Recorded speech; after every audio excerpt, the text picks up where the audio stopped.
let's hear from her about what makes a political ad persuasive.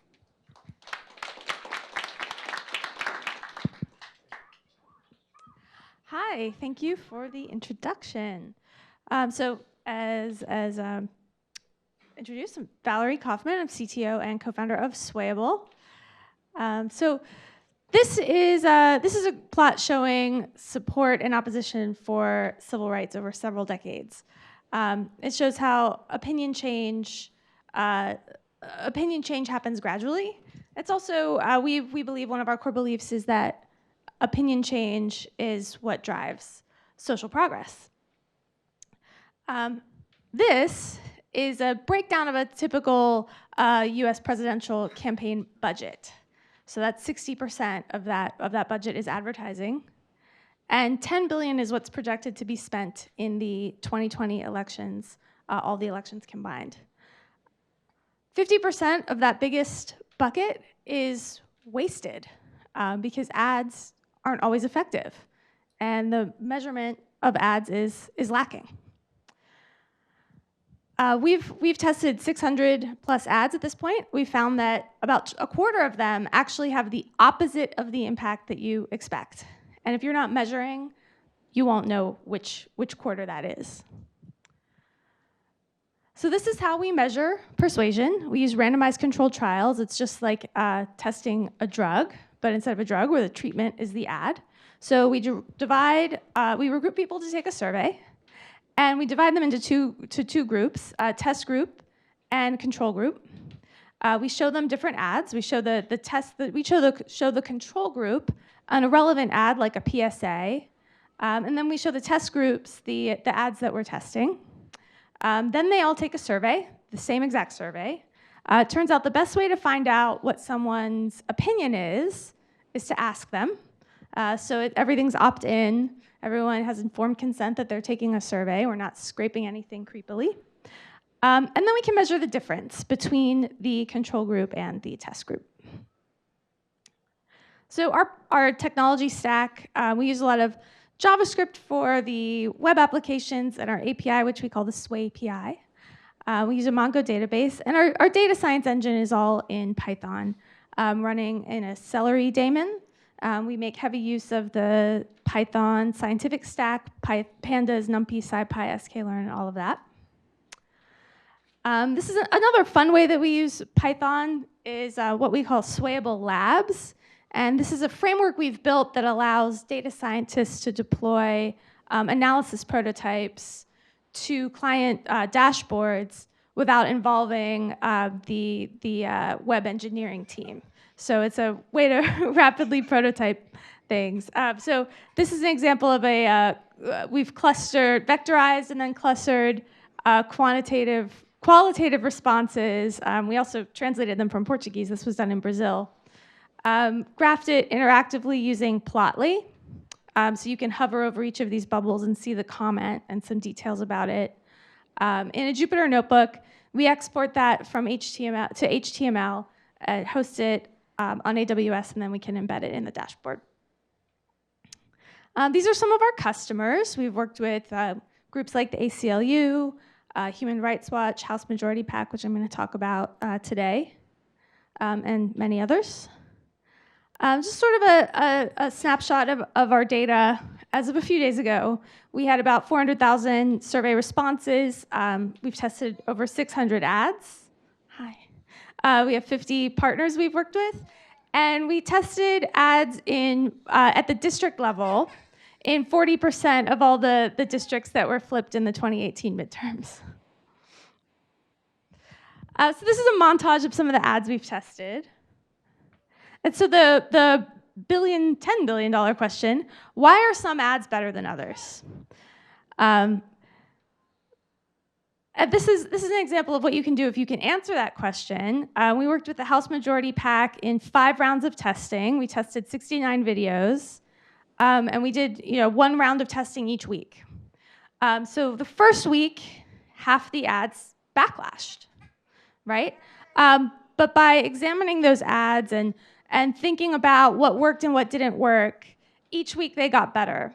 And it's not an exaggeration that the ROI of this whole process was 10x.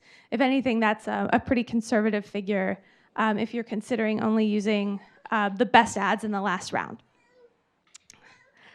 In order to use some of this data and extract from this data what works, the method of this sort of side project analysis that I'm talking about today is basically to take the video and turn it into numbers, and then look for the correlations between the features of the videos that we can express as these numbers and the opinion scores that people gave in their survey responses after watching the video. So we're transcribing the videos, we're doing image recognition, we're quantifying what comes out of that, we're finding the average opinion score for each group of people grouped on which video they watched, and then we're looking for the correlations. So I did say we have over 600 videos, but for this analysis, I used a subset of those videos for a very important reason. Of all the tests we've done, the things that we're measuring the opinion about varies from test to test, and in order to make a solid comparison, we want to have a consistent set of opinion scores. So this is a subset of the data where we ask the same questions every time. And the opinion score is an average of 4 questions, such as, if congressional elections were held today, would you vote for the Republican or Democratic candidate in your district? So this is asked on a 0 to 10 scale, and the 10 represents the agreement.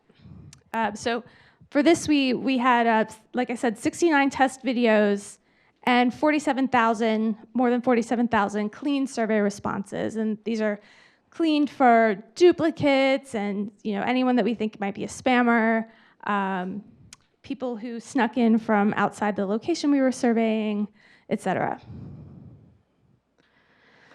So the features related to the text include in order to get the features related to what is said, we're using AWS Transcribe to take the video and return text transcriptions of the narration.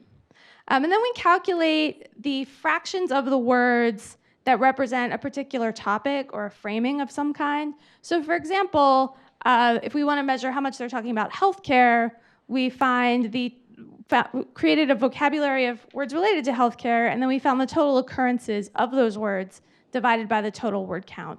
And we've also looked at some things like pronouns used, whether it's first person, second person, third person, singular and plural, etc. Features related to images, we can use AWS Recognize with a K. It takes videos and it returns facial recognition data plus other labels of other objects that it can find. That's not from one of the videos. I just think that's a funny face to put through facial recognition.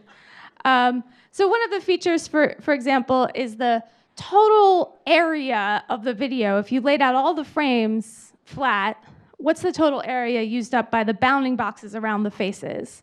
They also give you the age of the face, the gender, the emotion, whether it's a celebrity, and they also recognize various objects in the images. So when it's all said and done, we have a big old Pandas data frame where there's 69 rows, one for every video. The opinion score, average opinion score for people who saw that video. And then we have the 68 different video features. And from here, it's we're looking for the correlation between those features and the opinion scores. So there's some caveats to this that I want to make sure I'm transparent about. The 69 different videos, they vary across all of these features. So we're not really isolating those features. There's a lot more features that we didn't look at. And also, many of the features are correlated with one another. So, into the results. The top result, the top feature that had an effect is talking about healthcare. So we found a correlation of 0.33 with a p-value of 0.6%. So we don't expect any of these features to have a super strong correlation. There's no one thing that makes an ad work. But talking about healthcare has a big effect. So this over here is the distribution of this feature versus the number of videos. Most of the videos don't talk about healthcare, but many of them do to varying degrees. And the more you talk about healthcare, the better the opinion score is of the people who watched that video in this data set. We're able to break that down by gender, and it turns out that the effect is primarily for women. So for men, it's a weaker, inconclusive effect, basically, or no effect.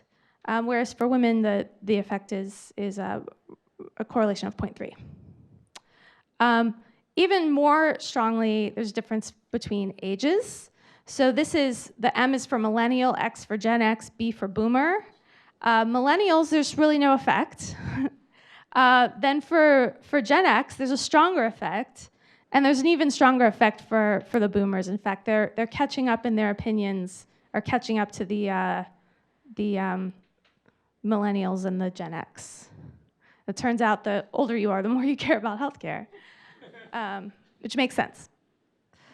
So the second biggest effect was a negative effect, and we found that the more text you show in the video, the worse it is. So again, this is the distribution here. So most of the videos show no text, but then it's spread out pretty well.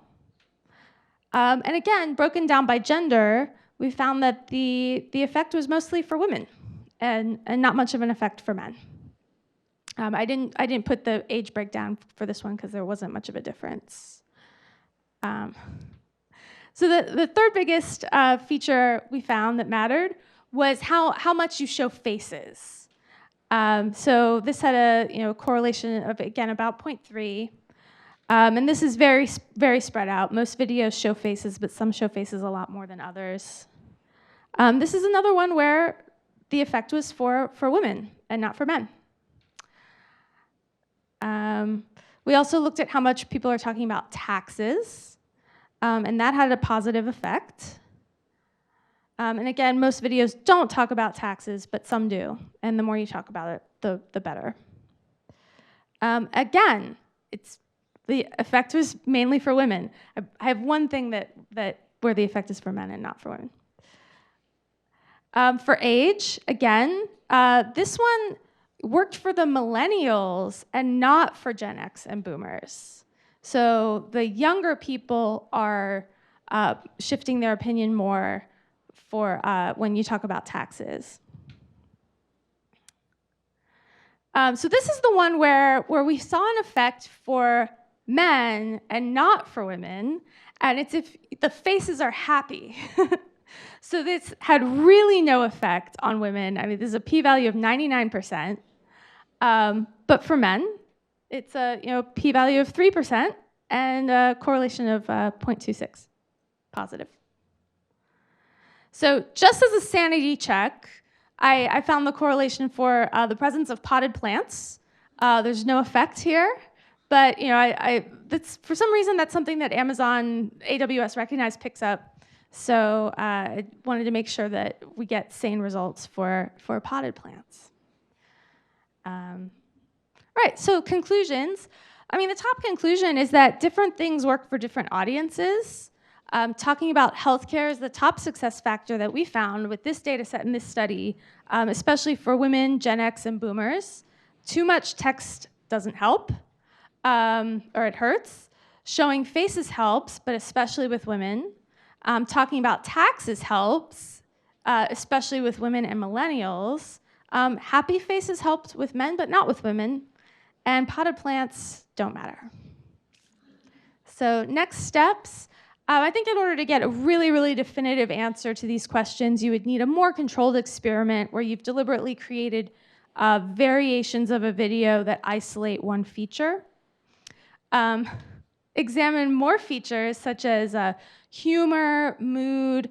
Some of these are things that were not easy to get in an automated fashion. I think you would need human tagging music, language style, and the production value of the video. And also look at a greater variety of topics that people are trying to change opinions on, like climate change or even just perception of a brand. So this is the Swayable team, and thank you.